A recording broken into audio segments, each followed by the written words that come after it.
Here we are in the SpaceX machine shop. When Elon Musk founded SpaceX in 2002, he only had two things going for him. SpaceX basically consisted of carpet and a mariachi band. That's all of SpaceX. Well, he did have one more thing, an ambition that knew no bounds. The sky is not the limit for Elon, whose mission is to send people to Mars.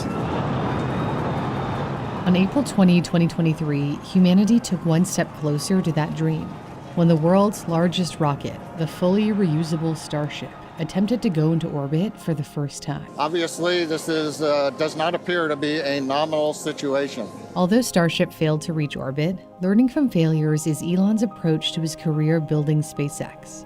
And to think he built a rocket company with just a bachelor's degree in economics and another in physics. Elon, who has Canadian citizenship thanks to his mother May, began his undergrad studies at Queen's University in Kingston, Ontario, 3 hours east of Toronto. He chose Queen's over Canada's University of Waterloo, which is renowned for its engineering program, because, as he told Queen's magazine, there didn't seem to be any girls at Waterloo. I didn't want to spend my undergraduate time with a bunch of dudes. After 2 years at Queen's, he transferred to the University of Pennsylvania as he thought attending an Ivy League school might help him land a job in America, the land of opportunity when it comes to tech. Still, degrees in economics and physics weren't enough to make him a rocket scientist. So Elon taught himself by devouring these books, a habit he built as a boy, reading the entire encyclopedia when he was only 8 or 9 years old. He also absorbed knowledge from the industry's best. He cold-called aerospace consultant Jim Cantrell, who answered while driving in his convertible with the roof down. He thought he heard Elon introduce himself as an internet billionaire, as he recalled in an interview with Esquire. Elon wasn't quite a billionaire then, but he did score $180 million when his financial services company X.com merged with PayPal, which was bought by eBay. He then sunk everything into 3 projects, $100 million into SpaceX, $70 million into Tesla, and $10 million into solar energy company SolarCity, which later merged with Tesla. In 2001, he planned on buying a refurbished intercontinental ballistic missile from the Russians to use as a launch vehicle. He figured his space ambitions could start with sending some mice to Mars. The Russians wanted $8 million per ICBM, twice what Elon was prepared to pay. When he countered with $8 million for 2, Jim Cantrell recalled in Ashlee Vance's biography on Elon that the Russians reportedly said something like, "Young boy, no." Elon apparently stormed out of the meeting. On the flight home, he broke down the cost of building and launching a rocket on a spreadsheet. He realized a modest-sized rocket that could carry smaller satellites and research payloads into space could be much less than $8 million. So SpaceX was born with a goal of building its own rockets. It is an understatement to say starting a rocket company is hard. But Elon found an ally in the godfather of rocket science, Tom Mueller. Tom worked for the large aerospace company TRW at the time, which Northrop Grumman later acquired. He spent weekends building and firing rockets in the Mojave Desert in California as part of an amateur rocket club. The amateur rocket scene was tight, and Tom got introduced to Elon. Tom designed the Merlin engine that powers SpaceX's rockets. Basically, this engine will burn a hole right through concrete. Merlin revolutionized spaceflight as it's designed to be reused. Elon understood that the only way to open up space to everyone was to drastically cut costs by building reusable rockets. The Falcon 9 is partially reusable as the booster lands back on Earth. Before the Falcon 9, there was the Falcon 1. The Falcon 1 attempted to launch for the first time on March 24, 2006. It lasted only 41 seconds in the air before crashing due to a fuel leak. The second attempt the following year went slightly better, but the rocket failed to reach orbit due to a chain of issues caused by an unexpected bump when the first and second stages separated.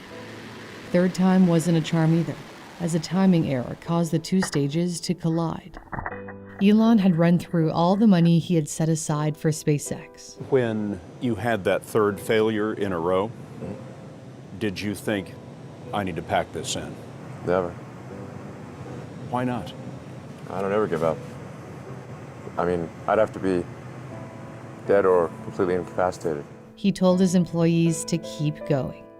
The then head of talent acquisition at SpaceX, Dolly Singh, recalled on the question and answer site Quora, Elon said, quote, "We need to pick ourselves up and dust ourselves off because we have a lot of work to do." Then he said, with as much fortitude and ferocity as he could muster, "For my part, I will never give up, and I mean never. and that if we stick with him, we will win. I think most of us would have followed him into the gates of hell, carrying suntan oil after that. It was the most impressive display of leadership that I have ever witnessed. While Elon tried to save SpaceX, Tesla was hanging by a thread. He joined Tesla in its infancy after sinking millions from its PayPal earnings and stepped into the role as the company's board chair. After numerous management shakeups, he was left in charge as CEO in late 2008, at a time when Tesla was in serious trouble. The production of the first vehicle, the sporty Roadster, went way over budget. By October 2008, Tesla had just $9 million left to fund the company. It was hard to convince investors to fork over millions more during the worst financial crisis since the Great Depression. His personal life fared no better. He was going through a divorce from his first wife, Justine, with whom he shares triplets and twins. Elon has said 2008 was the worst year of his life. With SpaceX unable to get its rocket into orbit and Tesla nearly running out of cash, it looked like one or both of his companies would die, as he painfully recalled to Ashlee Vance. I could either pick SpaceX or Tesla, or split the money I had left between them. If I split the money, maybe both of them would die. If I gave the money to just one company, the probability of it surviving was greater, but then it would mean certain death for the other company. I debated that over and over. It felt like having to choose between two children. Perhaps his difficult childhood shaped his never-give-up mentality. He was bullied for years when he was growing up in Pretoria, South Africa. One day in 8th or 9th grade, he and his brother Kimball were sitting on the top of a flight of stairs eating when a boy snuck up behind him, kicked him in the head, and shoved him down the stairs. Then a bunch of boys beat him up until he blacked out. The beating damaged his nose so severely that it restricted airflow. He later got surgery to correct his deviated septum. His life at home was no less painful. After his parents divorced, Elon opted to live with his father for a time. But he told Rolling Stone that his dad, Errol, was such a terrible human being. You have no idea. My dad will have a carefully thought out plan of evil. He will plan evil. Elon found comfort in coding, sometimes programming throughout the night. At age 12, he coded a space-themed video game called Blastar. A South African magazine published the source code and gave him $500. The game was no marvel of computer programming, but it did hint at his underlying brilliance. He turned his science fiction fantasies into reality when he founded SpaceX at the age of 30. 5, 4, 3. Despite 3 failed flight attempts, an investment from a venture capital firm made it possible for SpaceX to attempt a 4th flight. The future of SpaceX rested on that 4th launch. On September 28, 2008, the Falcon 1 lifted off. 9 minutes, 31 seconds after launch, the rocket reached orbit. Stage separation confirmed. The success saved SpaceX because it helped secure a $1.6 billion contract from NASA to resupply cargo to the International Space Station. SpaceX was out of death's reach, but Tesla was still within its grasp. As Tesla was running out of money, Elon devised a plan to keep his company afloat. He cut 25% of the workforce and leaned on friends to cover the weekly payroll. He managed to scrape together $20 million, including money he made investing in his cousin's data center startup, which Dell bought the year before. Investors agreed to match whatever he was able to get on his own. This new round of $40 million in funding saved Tesla on Christmas Eve. It was the last hour of the last day that it was possible. Tesla would endure many more years of pain after going public in 2010 at $17 a share. Although the Model S wowed the world, people hesitated to buy the luxury vehicle after it came out in 2012.